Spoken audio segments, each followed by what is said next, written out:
Jai Hind everyone. Myself Dr. Nilesh Kumar Gupta. I am working as a professor at Ajay Kumar Garg Engineering College, Ghaziabad in Department of ECE. So today I will deliver a lecture for a subject Information Theory and Coding. Its AKTU code is KEC 075 and the lecture title is Huffman Coding Part 1. So, today we will see that how we do the Huffman coding under the source coding, how you provide the code words under the Huffman coding. Lastly, I told you about the Shannon-Fano coding. Okay. So, today we will discuss about the Huffman coding. It is another very good method and widely used method actually. Okay. So, last time I told you about the Shannon-Fano coding, its procedure, its step for doing the message encoding. So, I told you the various steps and procedure under the Shannon-Fano coding last lecture. Okay. For m is equal to 2, I told you lastly. m is equal to 2 मतलब क्या मतलब है? इसका मतलब ये है कि हम जो एनकोड करेंगे मैसेजेस को उसमें दो ही लेटर्स का यूज करेंगे. ठीक है. Like m equal to means 0 and 1. मैं बोलूँ m is equal to 3.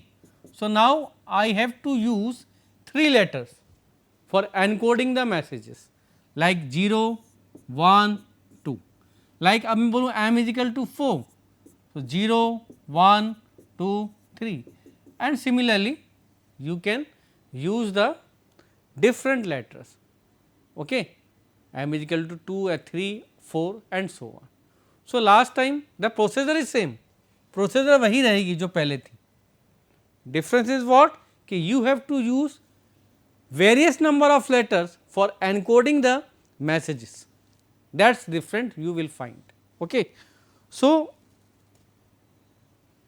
lastly, I told you the example for m is equal to 2 for Shannon-Fano coding. Now we will see for m is equal to 3. यदि m बराबर 3 होगा then what will happen? How you provide the code words to messages. Okay. So this is the example. You have given 7 messages here for 7 message. Okay, like x1, x2, x3, x4, x5, x6 and x7. First step क्या होती है Shannon-Fano को बताई थी मैंने आपको. First step ये होती है जो भी मैसेजेस की प्रोबेबिलिटी आपको दी है उनको डिक्रीजिंग ऑर्डर में जमा लें. ठीक है. नॉन इंक्रीजिंग ऑर्डर में जमा लें. तो सबसे बड़ा देखें इसमें क्या है.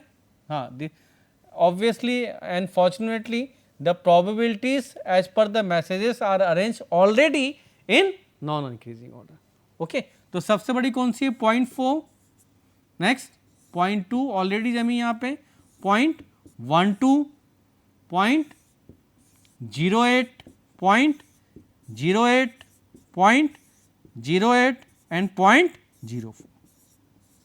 पहला काम खत्म हुआ हमारा. क्या करा हमने? अपनी सभी प्रोबेबिलिटीज को उनके नॉन इंक्रीजिंग ऑर्डर में जमा लिया. सेकेंड टास्क क्या होती है हमारी? सेकेंड टास्क हमारी ये होती है कि अब इन्हें इक्वी प्रोबेबल मैसेजेस के ग्रुप में या सबसेट में स्प्लिट करना. ठीक है. Now and here m is equal to 3 मतलब 3 इक्वल पार्ट्स में करना है. कोशिश करना 3 ऐसे इक्वी प्रोबेबल सबसेट बनाए इन मैसेजेस का एज पर देयर प्रोबेबिलिटीज. ठीक है. जिसमें हम 3 लेटर्स का एनकोडिंग में यूज करें. m बराबर 3 it means I am using what 0, 1 and 2. In first part I assign the 0, in second part 1, in third part 2. So let's see here. Okay, what will happen if I split first part this is 0.32 second part and this will be 0.28 third part. So in first part I assign code letter 0. In second part I assign 1.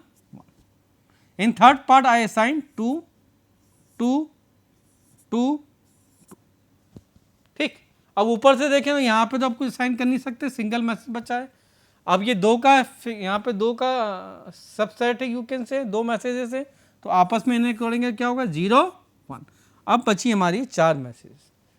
अब देखें, try to split into 3 part this 4 messages, we can split how, okay, first part, second and this third, so 0 1, okay, 2, और कुछ तो करनी, सब single single. अब ये बचे दोनों single single, so here 0 1। Now we count the its length. अब ये कोड वर्ड हमारे असाइन हो गए, हमारे जो कोड वर्ड थे वो असाइन हो गए। अब इनकी लेंथ काउंट करनी है, तो पहले कोड मैसेज के कोड वर्ड कितना है 0, तो इसकी लेंथ कितनी हो गई 1। सेकेंड का कितना है 2, third for 2, then 2, then 2, then 3, then 3.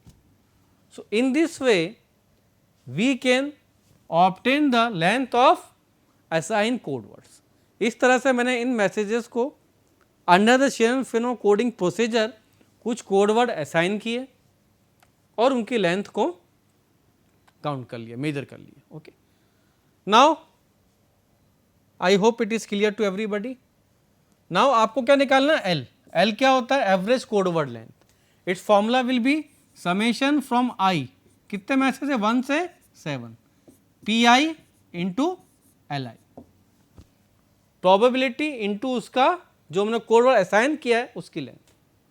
पहले वाले की प्रोबेबिलिटी कितनी थी देखें हम 0.4 और लेंथ कितनी थी 1, सो 0.4 इंटू 1, फर्स्ट मैसेज के लिए 0.4 इंटू 1, देन कितनी थी 0.2 इंटू लेंथ कितनी थी 2, फिर कितना था 0.12 इंटू लेंथ कितनी थी 2, फिर कितना था 0.08 इंटू लेंथ कितनी थी 2, फिर 0.08 लेंथ कितनी थी 2, फिर 0.08 और आखिरी के दो की लेंथ कितनी थी हमारी देखें हम 3 ओके, सो इसकी भी 3 और 0.04 इंटू 3, इससे हमारी एल आ जाएगी। एल क्या होगी हमारी average code word length for this example. ठीक है, जो भी आएगा हम सॉल्व करेंगे इसको what, okay, if you solve this so you will gate approximately 1.72 letters पर मैसेज। तो आपकी ये क्या आ गई एल आ गई, एवरेज कोड वर्ड लेंथ आ गई। ओके, सो दिस एल आपका क्या आ गया 1.72 लेटर्स पर मैसेज। अब एच एक्स मतलब entropy of the source. So entropy का फॉर्मूला क्या होता था हमारा माइनस, ओके, के 1 से कितने मैसेज हमारे 7, पी के इंटू लॉग ऑफ पी के बेस ऑफ लॉग 2। इसको सॉल्व कर लें, माइनस 0.4 इंटू लॉग 0.4 है ना, 0.2 लॉग ऑफ 0.2। सिमिलरली जितने मैसेज दिए हैं, if you solve this then you will get H X is equal to this one, ऐसे एल बराबर दिस, ये दो भाग है। अब आपको निकालना है efficiency. You know the efficiency formula, the efficiency formula will be what, H X upon L log of m base of 2. So here m is equal to 3. So efficiency बराबर क्या आ जाएगा यहाँ पे एच एक्स जो भी होगा upon L log of base 2, m कितना हुआ 3, तो अब वैल्यू आएगी यहाँ पे एच एक्स जो भी हमारा था क्या है 2.42 अपॉन ये कितना है 1.72, this will B log base 2 3। Okay, now you solve this, you will get your efficiency will be what 88.7%. Okay, so here your efficiency will be so down. इसी एग्जाम्पल को, इसी मैसेजेस के सेट को हमने m बराबर 2 से किया था, then efficiency was in 90s, but for m is equal to 3 your efficiency is decreasing here, decrease हो गई बहुत ज़्यादा, वहाँ पे आपकी एफिशिएंसी अलग, यहाँ एफिशिएंसी आपकी बहुत ज़्यादा क्या हो गई डिक्रीज हो गई। So from this example it is clear by increasing the m the efficiency under the Shannon-Fano coding will decrease. वो क्या जाती है, कम हो जाती है, ठीक है. So this is the limitation of Shannon-Fano coding.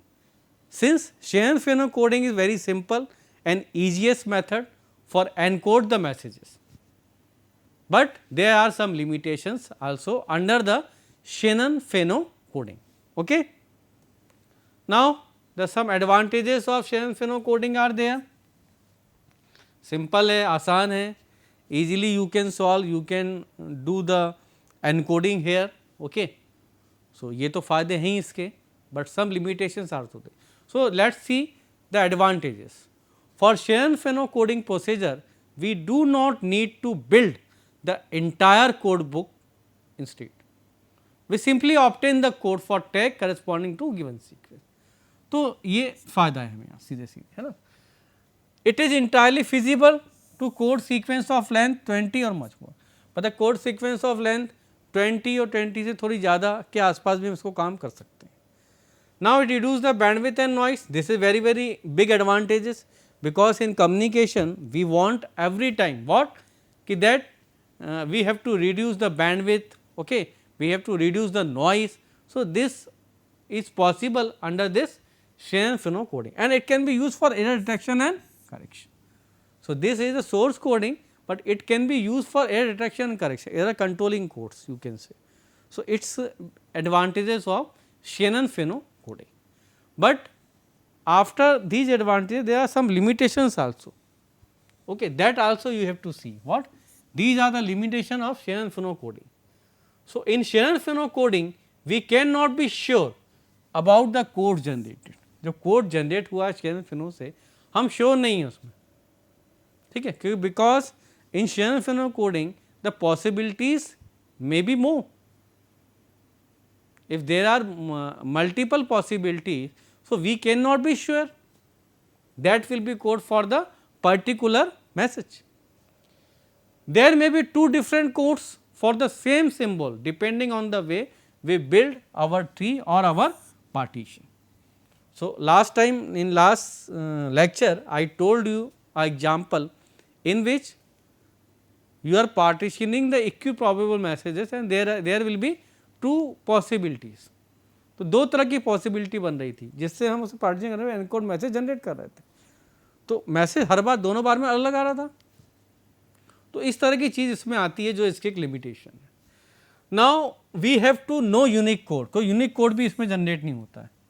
It means a code might be a prefix और for the another code. So in case of error और loss during the data transmission we have to start from the beginning. तो किसी तरह का unique code नहीं है यहाँ पे. ओके, यदि किस तरह का लॉस या कुछ भी एरर आती है in data transmission, so you have to start from the beginning. So this is also limitation. Another limitation is what? It does not guarantee any optimal codes. किसी तरह के ऑप्टिमल कोड्स की guarantee नहीं देगा आपको. Optimal मतलब कि जो बेस्ट पॉसिबल रिजल्ट दे उसे बोलते हैं ऑप्टिमल कोड. तो इसमें कोई ज़रूरी नहीं है कि आप optimal code under the Shannon-Fano coding you will be able to generate. Okay, so this is the biggest limitation you can say for Shannon-Fano coding, okay, that you have to keep in your mind. Next, the most popular and most widely used method, that is Huffman code. So it is another type of source code which leads to lowest value of average length, जो हम निकालते हैं average code word length, with maximum efficiency and minimum redundancy. अभी ऐसा क्यों बोला समझो आप. जब हम एफिशिएंसी निकालते हैं फॉर्मूला क्या होता है? फॉर्मूला किस पर depend? H X upon L log M. तो ये efficiency it is inversely proportional to L. जितना एल कम होगा उतनी एफिशिएंसी क्या होगी? ज़्यादा. तो in this mathematical expression also it is clear कि with minimum average length your efficiency will be maximum with minimum redundancy. तो लेंथ का कम होना तो इस एक्सप्रेशन से भी क्लियर समझ में हमें आता है और प्रैक्टिकली भी we can understand the length, average length पर code word will be minimum. So हमारा जो ऑप्टिमल वर्ड हम यूज क्यों कर रहे हैं, ऑप्टिमल हम इस तरह की कोडिंग चाहते हैं जिससे हमें एवरेज जो लेंथ हमारी निकल के आती है वो मिनिमम हो। So that is possible under the Hopman code. Okay, so it is, वही मैंने लिखा है यहाँ पे। तो this is the type of source code, है ना, जो कोशिश करता है, जो ऑप्टिमाइज करता है minimum average length with maximum efficiency and minimum redundancy. अब इसकी स्टेप्स या प्रोसीजर क्या होती है वो देखते हैं। तो under the Huffman coding at first you have to arrange all the messages in order of non increasing probability. पहला काम होता है जितने ही मैसेज आपको दिए हैं उनको नॉन इंक्रीजिंग प्रोबेबिलिटी में आप जमा लें। सेकंड काम होता है मैसेजेस ऑफ लीस्ट प्रोबेबिलिटी। अब जो जमा लिया आपने तो जो लीस्ट प्रोबेबिलिटीज आ रही हैं उसमें उन्हें कंबाइन करें and assign the sum codes और लेटर 0 1 2 0 1 जो भी है। Similarly the process will be continue, again you have to arrange in non increasing order, और उसके समेशन को हमने कंबाइन किया और उसके समेशन को फिर से अरेंज कर दिया in their non increasing order of probability, and this process is called what, reduction. कि हमने नीचे की m बराबर 2 है, दो लास्ट की लीस्ट प्रोबेबिलिटी उनको समेशन किया, जो समेशन आया उस समेशन को और बाकी को फिर से नॉन इंक्रीजिंग में जमा दिया, अगेन वही किया, and this process is called reduction, and this process of reduction continuous until last single में, ये जब तक चले तक कि एक सिंगल मैसेज ना बन जाए, ठीक है, या जिसका समेशन कितना आ जाए 1, and finally encoding is done for all the messages. So this is the procedure, okay, by which we can understand about the Huffman coding. So this is the example for Huffman coding, okay. So here again the same example I am taking here, that I have taken for Shannon-Fano coding here. तो ये फिर से वही 7 message हैं and for m बराबर 2 m is equal 2 के लिए हमको सॉल्व करना है। तो पहला काम क्या था हमारा, पहला काम हमारा था क्या कि मैसेजेस को उनकी नॉन इंक्रीजिंग प्रोबेबिलिटी के ऑर्डर में जमा लें। कितने मैसेज हैं हमारे यहाँ पे, x1 x2 x3 x4 x5 x6 और x7, ठीक है। इनकी प्रोबेबिलिटी देख लें कितनी है, 0.4 0.2 0.12 0.08 0.08 0.08 और 0.04, this, okay, it is clear to everybody. पहला काम हमने ये कर लिया।